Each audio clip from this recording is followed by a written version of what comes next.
Back to my channel. ఈరోజు ఏం జరగబోతుందో తెలుసుకుందామా? ఇంకా ఎపిసోడ్లోకి వెళ్ళిపోతే మనోజ్ రోహిణి ఇక పాస్పోర్ట్ ఆఫీస్ దగ్గరికి వెళ్తారు. ఇక అక్కడికి వెళ్ళి మనోజ్ని మోసం చేసిన అమ్మాయి ఫోటోని చూపిస్తాడు.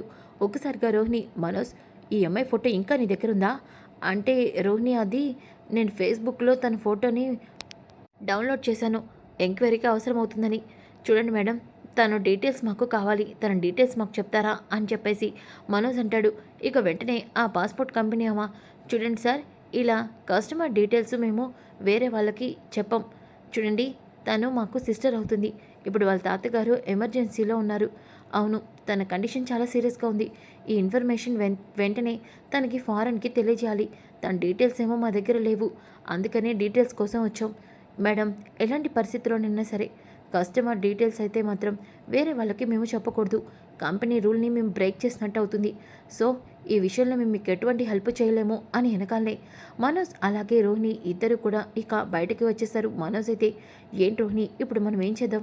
మనోజ్, ఏదో ఒక ఐడియాతో ఎలా అయినా తన డీటెయిల్స్ ఏంటో మాత్రం మన ఇద్దరం తెలుసుకుందాం. ఇక్కడి నుంచి వెళ్దాం పదా అంటూ ఇద్దరు అయితే వెళ్ళిపోతారు. ఇంకా ఒక పక్కన బాలు కార్ అయితే ఇక మనోజ్ని మోసం చేసిన అమ్మాయి ఎక్కుతుంది. ఇక బాలు అయితే కారులో తిప్పుతూ ఉంటాడు. మేడం, ఇప్పుడు మీరు ఎక్కడికి వెళ్ళాలి? నేను చెప్తాను, ముందు నువ్వు కార్ని స్ట్రైట్గా పోనివ్వు. నేను చెప్పే లొకేషన్కి నువ్వు తీసుకెళ్ళు. డబ్బులు ఎక్స్ట్రా అవుతాయి, పర్వాలేదు, నేను ఎంతైనా ఇస్తాను. ఏంటి మేడం, మిమ్మల్ని చూస్తుంటే ఫారెన్ నుంచి వచ్చినట్టు అనిపిస్తుంది. అవును, నేను కెనడా నుంచి వచ్చాను అని అంటుంది. అవునా మేడం, మీరు బాగా రిచ్ అనుకుంటా అయితే. అవునవును, నేను రిచ్ అని చెప్పేసి, మనోజ్, నీ వల్లే నేను ఇంత రిచ్ అయ్యాను. ఆ రోజు నీ దగ్గర నుంచి నేను ఆ డబ్బులు కొట్టేయకపోతే నేను ఫారెన్కి వెళ్ళి ఇంత అమౌంట్ని సంపాదించేదాన్నే కాదు. ఈ క్రెడిట్ అంతా మాత్రం నీదే అని చెప్పేసి మనసులో అనుకుంటుంది. ఇంకా బాలు తను చూపించిన అడ్రస్ అన్నిటికీ కూడా తీసుకుని వెళ్తూ ఉంటాడు. ఫైనల్గా ఇక కార్ దిగి, నువ్వు నాకు చాలా బాగా హెల్ప్ చేశావు, నేను అనుకున్నట్టుగానే ప్రతి దగ్గరికి తీసుకెళ్ళావు, అందుకే నీకు మీటర్ మీద 200 ఎక్స్ట్రా ఇస్తున్నాను, తీసుకో అని వెనకాలనే బాలు చాలా హ్యాపీగా ఫీల్ అవుతాడు. ఇలాగే మేడం, మీరు ఎక్కడికి వెళ్ళాలన్నా నాకు కాల్ చేయండి, నేను వెంటనే వచ్చి రిసీవ్ చేసుకుంటాను. ఈ ఊర్లో ఏది ఎక్కడున్నా నాకు అన్నీ తెలుసు, మీకు ట్రాఫిక్ లేకుండా టైంకి తీసుకెళ్తాను, తప్పకుండా, అయితే నీ నెంబర్ ఇవ్వు అంటూ బాలు నెంబర్ని నోట్ చేసుకుంటుంది. ఇక బాలు అయితే అక్కడి నుంచి వెళ్ళిపోతాడు. ఇంతలోకి రోహిణి అలాగే మనోజ్ ఇంటికి వస్తారు. రాగానే ఇంకా ప్రభావతి రోహిణి మనోజ్ దగ్గరికి వస్తుంది. ఆంటీ, నాతో ఏమన్నా మాట్లాడాలా? అవును, నీతోనే మాట్లాడాలి. ఆ బాలుగాడు, ఆ మీనా ఒకరికొకరు ఒకరి మీద ఒకరు ఇంత ప్రేమను చూపించుకుంటున్నారు. అది వాడికి కారు కొనింది, వీడేమో దానికి స్కూటీ కొన్నాడు. కానీ నువ్వేం చేస్తున్నావు? నీ మొగుడు ఖాళీగా అటు ఇటు తిరుగుతున్నాడు, వాడిని పట్టించుకునే గతే లేదు నీకు. అంటే అది కాదా ఆంటీ? నోర్మి, ఇక నువ్వు నాకు ఏమీ చెప్పదు. మనోజ్కి ఎలా అయినా సరే నువ్వు కెనడా వెళ్ళడానికి 14 లక్షలైనా ఇప్పించు, లేదంటే మనోజ్తో మీ నాన్నతో అడిగి బిజినెస్ అయినా పెట్టించు. అంటే ఇప్పుడు నాన్న పద్దాక మీ నాన్న జైల్లో ఉన్నాడు, ఇలాంటివన్నీ చెప్పదు రోహిణి. అంతకుముందు ఏం చేసావు? ఖాళీగా ఉన్నావు.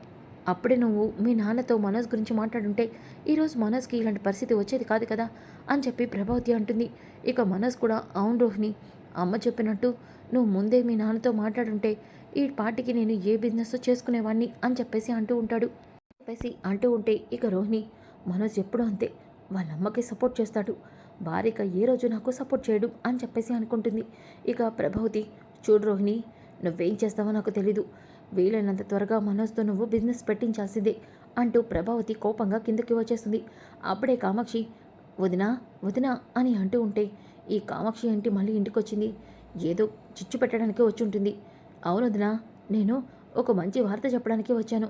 ఆ రోజు బాలుగాడు కొట్టింది ఆ రౌడీల నుంచి ఆ కుటుంబాన్ని కాపాడటాని కోసమేనంట కదా. ఆ పెద్దయినా నాకు కనబడి చెప్పాడు. అవును, ఈ విషయం నీకు కూడా తెలిసిందా? ఆ రోజు మనం బాలుగాడిని ఎంత తప్పుగా అనుకున్నాం, కానీ బాలుగాడు చాలా మంచోడు, అందుకే అడగకుండానే వాళ్ళకి సహాయం చేశాడు. నిజంగా బాలు లాంటి కొడుకుండడం నీ అదృష్టం, మనోజ్ గంటి లాంటి కొడుకు నీకుండడం నీ దురదృష్టం. ఏంటి కామాక్షి అలా మాట్లాడుతున్నావు? అవును కదా, బాలుని నువ్వు ఎప్పుడూ తిడుతూనే ఉంటావు, కానీ వాడు ఎప్పుడూ కష్టపడి పనిచేస్తూ భార్యని అలాగే ఈ కుటుంబాన్ని పోషిస్తున్నాడు. కానీ మనోజ్, నువ్వు చదివించిన డిగ్రీలన్నింటినీ వెనకేసుకొని బద్దకస్తుల్లాగా తిరుగుతూ ఉంటాడు, ఒక్కరోజు కూడా రూపాయి సంపాదించడు. మరి అలాంటప్పుడు నువ్వు బాలుని కనడం అదృష్టమే కదా. కామాక్షి, నువ్వు అలా మాట్లాడమాకు, మనోజ్ ఎప్పటికైనా ప్రయోజకుడు అవుతాడు. రోహిణి లాంటి భార్య ఉండగా మనోజ్ ఎందుకు ప్రయోజకుడు కాడు? అవునవును వదిన, నీకు ఇప్పుడే ఒక మంచి వార్త చెప్తానన్నాను కదా. ఏంటి ఆ వార్త? అదే, రోహిణి వాళ్ళ నాన్న అరెస్ట్ అయ్యాడంటే కదా. రోహిణి వాళ్ళ నాన్నని అరెస్ట్ అయిన నుంచి బయటపడాలి అంటే ఒక పూజారిని అడిగాను. ఈ పూజారి చెప్పినట్టు పూజలు చేస్తే ఖచ్చితంగా వాళ్ళ తండ్రికి ఉన్న గండాలు పోయి రోహిణి వాళ్ళ నాన్న బయటకు వస్తాడంట. ఏంటి కామాక్షి నువ్వు అంటుంది? అవును ప్రభా, ఇవన్నీ కూడా నేను నిజంగా నమ్ముతున్నాను. ఎందుకంటే మొన్న మా పక్కింటి ఆవిడ వాళ్ళ నాన్న అరెస్ట్ అయితే కూడా ఇలాంటి పూజలు చేసింది. ఆయన బయటపడ్డాడు, వాళ్ళ ఆస్తులన్నీ తిరిగి వచ్చాయి. కామాక్షి నువ్వు చెప్తున్నది నిజమా? అవును వదినా, నేను చెప్పేదంతా నిజం. నువ్వు ఈ పూజ చేయని రోహిణితో చేయించు, తప్పకుండా వాళ్ళ నాన్న బయటకు వస్తాడు అని చెప్పి కామాక్షి, రోహిణి మీ ఇద్దరు అత్తాకోడలిద్దరూ కలిసి మీనా పూల కొట్టు లేకుండా చేశారు. మీ ఇద్దరి మధ్య చిచ్చు పెట్టి మీ ఇద్దరికి బుద్ధొచ్చేలా చేయడానికే నేను ఈ పూజ గురించి చెప్తున్నాను. ఈ పూజతో నీ తిక్క బాగా కుదురుతుంది అని చెప్పేసి కామాక్షి అయితే అనుకుంటుంది. ఇక ప్రభావతికి పూజ గురించి అంతా చెప్తుంది. ప్రభావతి, కామాక్షి ఇదంతా కూడా రోహిణి చేయగలదా? చెయ్యాలి వదినా, చేస్తేనే కదా కోట్ల ఆస్తి నీకు దక్కుతుంది అని చెప్పి కామాక్షి కావాలని అక్కడి నుంచి వెళ్ళిపోతుంది. ఇక ఉదయం అవుతుంది. ఉదయం అయిన తర్వాత ప్రభావతి రోహిణి అలాగే మనోజ్ని ఇంట్లో వాళ్ళందరినీ కూడా గుడి దగ్గరికి తీసుకెళ్తుంది. ఆంటీ, ఇప్పుడు మా అందరినీ ఎందుకు గుడి దగ్గర తీసుకొచ్చారు? ఎందుకా? రోహిణితో ఒక పూజ చేద్దామని. ఇప్పుడు రోహిణితో పూజ అర్జెంటుగా ఎందుకమ్మా చేయిస్తున్నావు? ఎందుకంటే వింట్రా, మీ మామయ్య గారు అక్కడ జైల్లో ఉన్నారు. ఆయన బయటకి రావాలంటే ఈ పూజ చేస్తేనే బయటపడతారు. ఆంటీ, మీరు కూడా ఇలాంటివి నమ్ముతారా అని చెప్పి రోహిణి అంటుంది. నమ్మాలమ్మా, కొన్నిసార్లు మనకి మంచి జరిగినప్పుడు దేవుడి మీదే భారం వేయాలి. అందుకే ఈ పూజ. ఆంటీ, ఇప్పుడు నేనేం చేయాలి? ఏం చేయాలంటే వింటమ్మా, పంతులు గారు అని వెనకాలనే, అమ్మా ముందు పూజని మొదలు పెట్టే ముందు అమ్మాయికి ఈ కుంకుమ బొట్టు పెట్టి ఈ పూలదండ మెడలో వేయించండి. ఒరే మనోజ్, అలా చూస్తున్నావేంటి? రోహిణికి కుంకుమ బొట్టు పెట్టి ఈ పూలదండ మెడలో వేయి. ఏంటంటే ఏదో ముందు గొర్రెని అమ్మవారికి బలించినప్పుడు మెడలో దండ వేసి కుంకుమ బొట్టు పెట్టినట్టు రోహిణిని ఇలా తయారు చేస్తున్నారేంటి అని శృతి అంటుంది. నాకు కూడా అలాగే అనిపిస్తుంది అని రోహిణి మనసులో అనుకుంటుంది. ఇక ప్రభావతి, అమ్మ శృతి నీకేం తెలీదు, నువ్వు ఆగమ్మా అని అనుకుంటూ ఉంటే అప్పుడే బాలు అక్కడికి వస్తాడు. నానా, అర్జెంటుగా గుడి దగ్గరికి రమ్మంది ఈ లక్షావతి. అదేంటి, ఈ పాలరమ్మని గొర్రెవతని చేసింది ఈ లక్షావతి అని వెనకాలనే, ఒరే నువ్వు సైలెంట్గా ఉండు అని చెప్పేసి బాలు ప్రభావతి అంటుంది. ఇక పంతులు గారు, అమ్మ ఇదిగోండి ఈ త్రిశూలాన్ని ఆమె నాలుకకి గుచ్చండి, అలాగే కర్పూరాన్ని చేతిలో వెలిగించండి. పంతులు గారు, మీరేం మాట్లాడుతున్నారు? అమ్మా ఏంటిది? ఒరే మనోజ్, నీకేం తెలియదు కానీ ముందు రోహిణి నాలుక చాపు. ఆంటీ, అలా చేస్తే నాకు నొప్పి వస్తుంది ఆంటీ, చెయ్యి కూడా కాలిపోతుంది, నా వల్ల కాదు. అమ్మ రోహిణి, ఇలాంటి విషయాల్లో అలా అనకూడదు. పెద్దవాళ్ళ మాటల్ని గౌరవించాలి. పూజల్ని ఇలా వెనక పెడతావా ఏంటి? మీ నాన్నకి అలా జరిగితే చూస్తూ ఊరుకుంటావా? Aunty please aunty. శృతి, ఏంట్రవి మీ మమ్మీ ఇంత భయంకరంగా ఇంత డేంజరస్గా ఉంది? శృతి సైలెంట్గా ఉండు, అమ్మ మనతో కూడా చేస్తుందేమో. అమ్మో, నేనైతే మాత్రం ముఖం మీద చెప్తాను నా వల్ల కాదని అని చెప్పి శృతి అంటుంది. ఇక రోహిణి చేసేది లేక త్రిశూలాన్ని నాలుక గుచ్చుకొని ఇక కర్పూరాన్ని చేతిలో వెలిగించుకుంటుంది. ఇక ఇంతలోకి బాలు, అబ్బో మా అమ్మ పెద్ద సినిమాని చూపిస్తుంది. ఏంటండి, పాపం రోహిణిని చూస్తుంటే నాకు బాధగా అనిపిస్తుంది. మీనా, నువ్వేమీ ఆ పాలరమ్మని చూసి బాధపడని అవసరం లేదు. ఆ పాలరమ్మే నీ పూల కొట్టుని తీయించేసింది. ఏంటండి మీరు అంటుంది? అవును, నాకు తెలిసిన మున్సిపాలిటీ ఆఫీస్లో వాడిని పనిచేస్తున్న వాడిని వివరాన్ని తెలుసుకోమని చెప్తే వాడు తెలుసుకున్నాడు. ఈ పాలరమ్మే తన ఫోన్ నుంచి ఫోన్ చేసి నీ పూల కొట్టుని తీయించింది. రోహిణి ఇలాంటి పని చేసిందా? అవును, అందుకే ఈ పాలరమ్మకి ఇలాగే జరగాలి అని చెప్పేసి అంటాడు.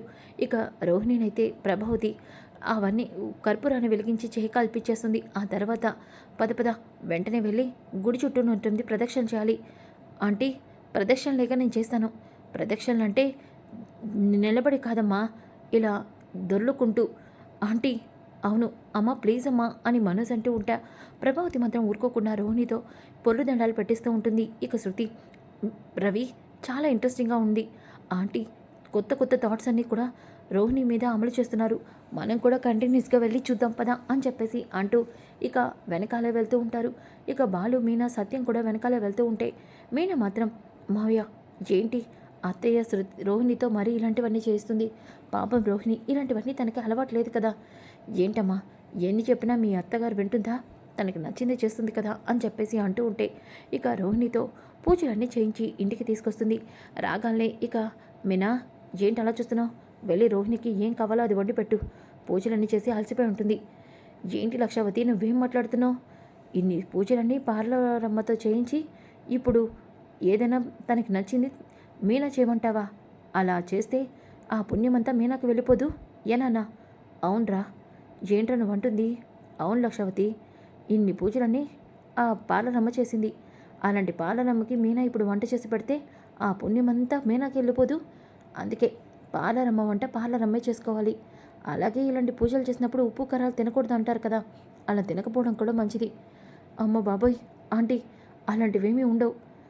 అమ్మ రోహిణి, వాడు చెప్పింది కూడా నిజమే. ఇంత పూజ చేసి ఆ ఫలితాన్ని మీనాకిస్తావా ఏంటి? నువ్వే వంట చేసుకుందువు పద అంటూ ప్రభావతి ఇక రోహిణిని తీసుకెళ్లి రోహిణితోనే వంట చేస్తూ ఉంటుంది. ఇక బాలు తిక్క బాగా కుదిరింది ఈ పాలరమ్మకి అని చెప్పేసి అనుకుంటూ ఉంటాడు. ఇక మీనా కూడా నవ్వుకుంటుంది. సో ఫ్రెండ్స్, కమింగ్ ఎపిసోడ్ చాలా చాలా ఇంట్రెస్టింగ్గా ఉంటాయి. డోంట్ మిస్ అవ్వకుండా ఉండాలంటే మన ఛానల్ని సబ్స్క్రైబ్ చేసుకోండి. అలాగే ఈ వీడియో నచ్చితే లైక్ చేయండి, షేర్ చేయండి. Thanks for watching. Back to my channel. ఈరోజు ఏం జరగబోతుంది?